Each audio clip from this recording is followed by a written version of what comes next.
వయసులోనే వారి హృదయాలు మలినమైపోతున్నాయి, పాడైపోతున్నాయి, వ్యసనాలకు గురవుతున్నారు.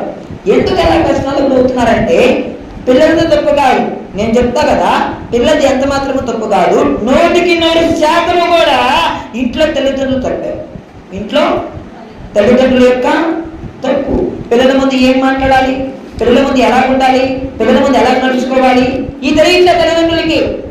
వివాహం అయింది, పిల్లల కన్నా పిల్లలు పెంచుతున్నావు, మాకు అర్థమైన పిల్లలంతే. అరే పిల్లల ముందు ఎలా ఉంటున్నావు, ఎలా జీవిస్తున్నావు, నీ కొడుకుతో నీ కూతురుతో ఎలా ఉంటున్నావు, నీ సంభాషణ ఎలాగుంది, నీ పిల్లల ముందు భార్య భర్తలు ఎలా ఉన్నారు తల్లిదండ్రులు, ఇవన్నీ కూడా ప్రభావం ఎవరి మీద పడతాయి? పిల్లల ప్రభావమా? ఆ ప్రభావం పిల్లల మీద పడే ఈరోజు పిల్లలనే వాళ్ళు ఏమవుతున్నారంటే చెడు దాటిపోతున్నారు. ఎక్కడ నేర్చుకున్నారు నీకు మాటలంటే మమ్మల్ని మా నాన్న తిరుగుతున్నప్పుడు తెలిసింది, లేదంటే మా నాన్న గురించి మమ్మ వేరే వాళ్ళకి చెప్తున్నప్పుడు విన్నా మాటలు. అదే నువ్వు పిల్లలు తెగితే కదా అమ్మా, పిల్లల్ని చూసి ఏం నేర్చుకోవాలి?